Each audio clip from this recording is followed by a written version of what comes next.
Hey, what's up, everybody? How y'all doing tonight? This is Carpo. I have been testing various ganja food all day long, so don't mind me if I ramble a little bit. I wanted to add this on kind of to my last video I just made earlier. It was just kind of a rant about life, but as I was in there, I went in the house and I was gonna upload it, and I was watching some movie and thinking about things in general, I guess, and I just felt like I wasn't finished yet, so here I am. Maybe I'll just make it a separate video. And the video is kind of going to be about videos and about why I do this, but not really, there's no reason really why I do this other than I feel like expressing myself to the world. But I was in there thinking about how this is my window to the world. And I sit here and I talk to the camera, and I can come in here totally disheveled and, right off the chill zone, I don't have to prepare for anything. I don't have to get any fancy backdrops. I don't have to really present any particular point. And people want to discuss the issues. This is, in my eyes, the picture of a rational society. Now, I'm just seeing the society that I want to see. That's kind of what I'm getting at. That the people that I talk with are people who are like, once in a while I find somebody who's like, wow, I just found your channel and I can't believe we're very like-minded, and it's good to know that there are other people out there like, that they care, but they can express ourselves and be, I guess, honest, but without being dicks about it. It's hard to express it without me coming across as arrogant, but, I know myself well enough to where I can say that I think I'm a good person, and I think that I attract people that are also good people. And I have a personal opinion of what good people are. And I don't pussyfoot around with the idea that everyone's equal and everyone's great and everyone's perfect. I think that everyone is part of the important puzzle. But here's the thing, I'm not going to say important puzzle, I'm going to say everyone is part of the grand scheme of things. Everyone is part of this intricate web, but that nature has a way of producing quite a few assholes and idiots that, clog up the gears. Just like in any animal kingdom, they'll have the one problem insect, or maybe an invasive species that moves in and destroys an area. And humans, we kind of view ourselves as that invasive species, not just to the world but to each other. We invade each other, and we invade each other's lives, and tell each other what we should be doing. Being human is it's a very fragile state. Okay, I know people think that consciousness is this wonderful thing, but then you start thinking about it and you think, wow, it's a burden. It's a burden because we have to analyze that we're going to die, that we were born, and that we have to behave in certain ways and fit in with the society. And really, this is kind of whoa, that thing's rolling. That was kind of what I was thinking about, was that society,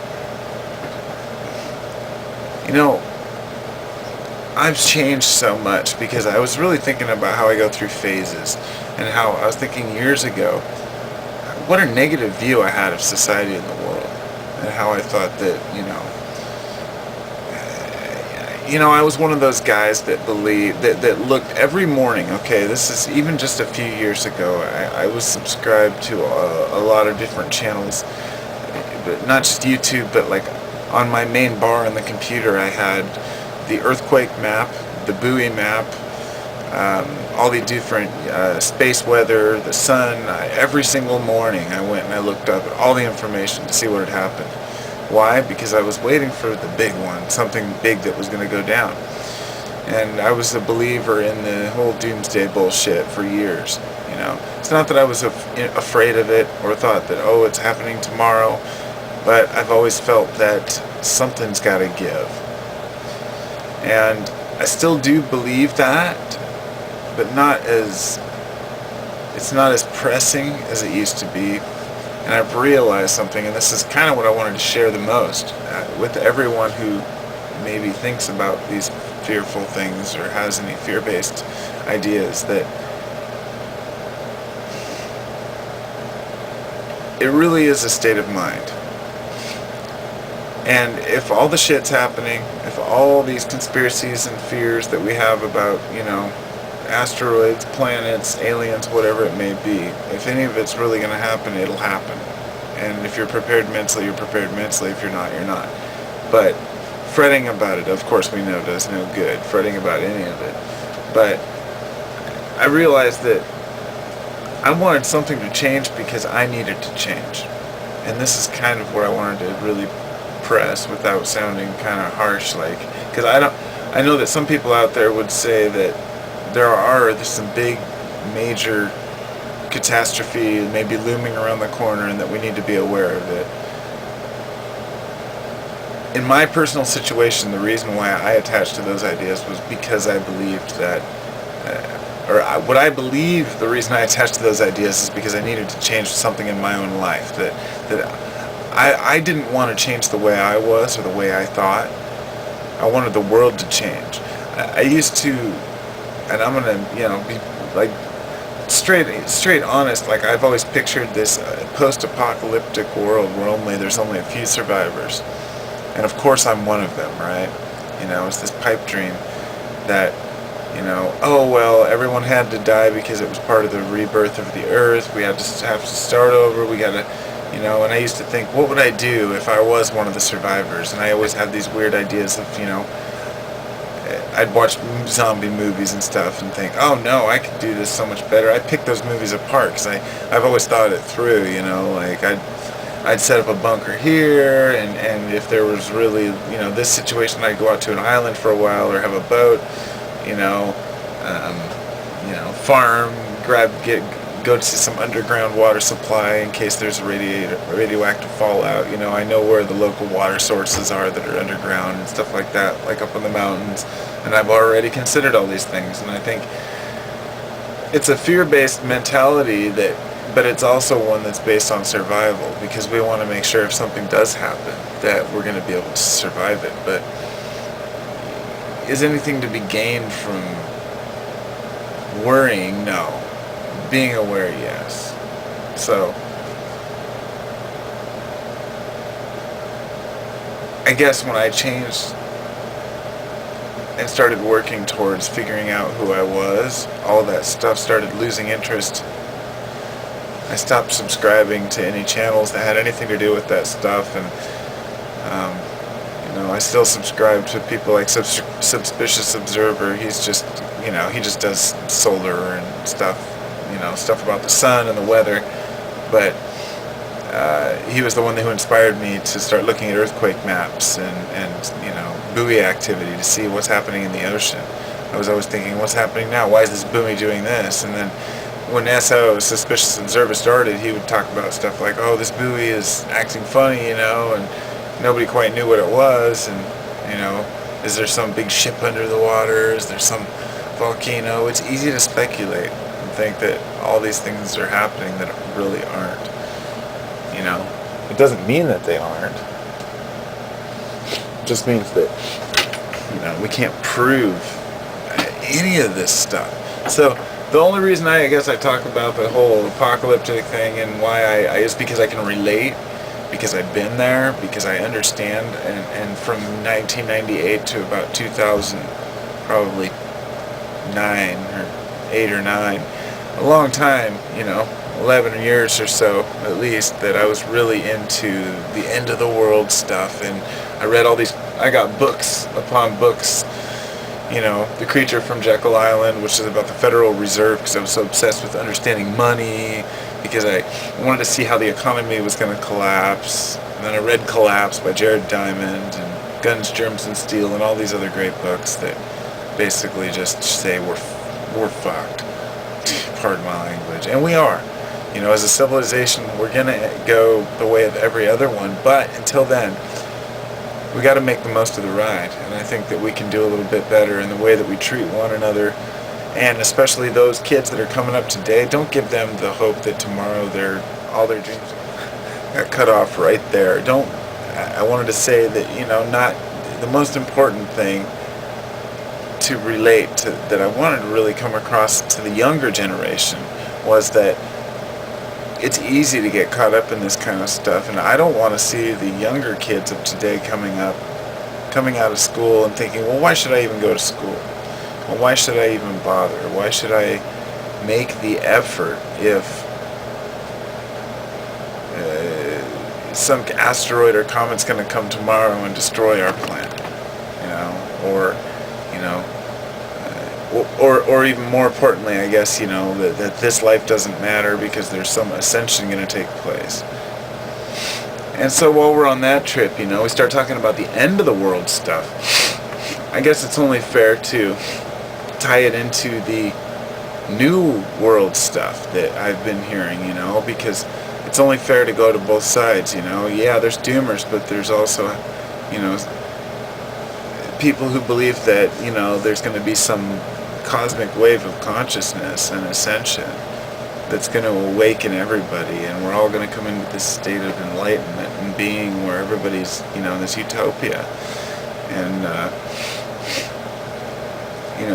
I've considered that too. I got sucked into that for a while, damn it. I got sucked into all these things, because they're so easy to think, wow, that'd be great, what if that's true? And I studied the Golden Age and the Kali Yuga and the different stages of development, a little bit of this religion, a little bit of that, and a little bit of this theory, and thought, wow, maybe we're really just in a dark age right now, and that we're going to come back into this age of enlightenment. But as a lot of people would just think, we're in the age of enlightenment now just because of all the technology we have. But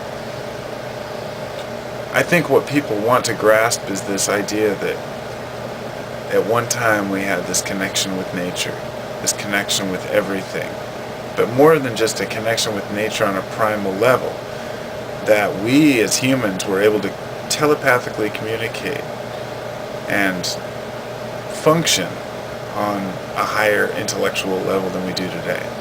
And this is very possible, but not proven also. And that's harsh, because a lot of people, it's one of the main statements made in shows like Spirit Science, which was a great one. Another one that I kind of got sucked into for a while.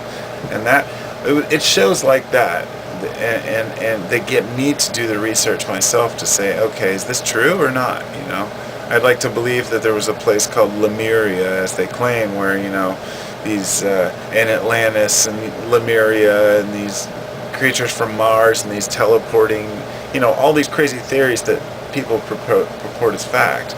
And we have to wade through it and wonder, okay, so what is all this stuff? But the whole idea of this ascension or cosmic idea, it gets taken to these extreme levels. There's people like David Icke. He talks about he's a nutcase too, and he talks about all these half-truths, and he talks about these 7 rays, which all of his stuff is based on Alice Bailey's work, which, whether he knows it or not, I don't know. I don't look in deep enough, because I've looked at enough of the whole idea of these,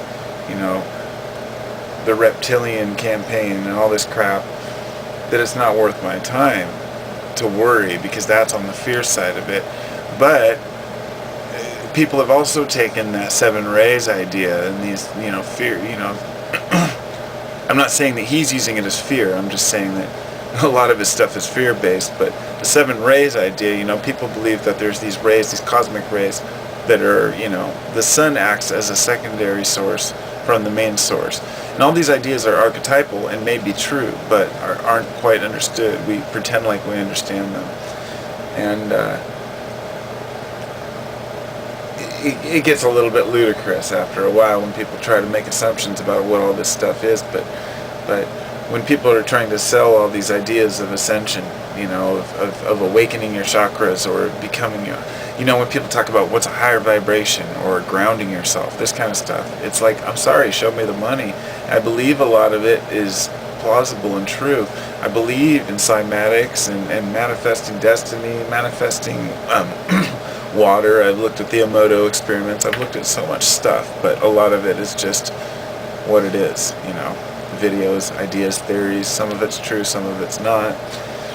And we really have to look through it and figure out what we think is right and what's not. So, But what's my point, I guess, is that, there's good and bad. You can choose to look at the ascension side or the negative side, but in the middle there's the reality of where we are, in our individual lives, doing our individual things. As to what I believe, I guess I do believe in a cosmic intelligence, and I also believe that we are all connected mentally through this network of collective consciousness. I believe within this collective consciousness, in whatever form it takes, there's residual energy that remains from previous lives that is maybe withdrawn from the body, then maybe put back into a body, and maybe this kind of explains reincarnation. I'm just doing the best to explain kind of where I'm coming from, because I've never really explained my religious views or whatever you might want to call it. But so I believe that there's this ether, this energy field. Make sure I have time to explain this if I'm going to start talking about it. All right, I got a couple minutes. My camera runs out after 10 minutes. So yeah, I believe that there's this ether, this energy field, whatever you want to call it, and all of our memories, ideas, and thoughts are stored in this, and that there's an all, or a collective mind of the universe, and that it uses the sun as a secondary source, which, whether you want to call it like the shield of Helios, as they used it in Greek mythology, which was reflecting the rays of the cosmic mind or whatnot, to us, it's really irrelevant, because it's all one. It's all tied in together. That over time and over eons, these energies that are transmitted change as we go through this great cycle. It's 86,000-year cycles, the 12,000-year cycles, the 3,600-year cycles, all these different cycles that make up these great cycles, 72 years being the basis for this, and all of this stuff is really, these are numbers that are, based in these ancient ideas that are shown to be accurate within astronomical standards. Orbits around stars, the way that we orbit around the galactic center. This is where they came up with the 2012 thing, which is why I studied this intensely and knew that in 2012 nothing was going to happen. And crossing the galactic plane is nothing like they said it was, and so being prepared for this, you can be more aware for things like that. So anyway, make sure I still got time here. So yeah, we're all part of this galactic mind, and the universe has chosen to, whatever you want to call God, is creating the universe through evolution, through the creation of life. One of the funniest arguments to me is when creationists and religious people, or theologists, whatever, you argue about, well, no, God created man. Well, no, man evolved. And it's like, when it really comes down to an argument that pathetic, it means neither side has even considered the options, because it's like, well, okay, why can't God create through evolution? But I don't call it God, I call it the all, because I feel like when you say God, there's implications of religion. And I'm not religious, I don't have any dogma attached. If you show me tomorrow that this is the answer to the universe, I'll be like, okay, and I'll look at it. That's the thing. I'm not attached to any one idea. I just go by what I feel, and the one thing that hasn't been able to be taken away from me is the idea that there's more than just us. And I have people say, oh, you can't know that. And I say, well, I do, and I don't care. I don't have to prove it, because I'm the one who has to live my life. I'm beyond dogma. It's the only way I can put it. So, we'll see what happens, and hopefully, we'll see if, if the world wants to show me something different tomorrow, then I'll be ready for it, and if not, then I'll just keep working on it myself, and, so, thanks for listening, and peace out. Love y'all.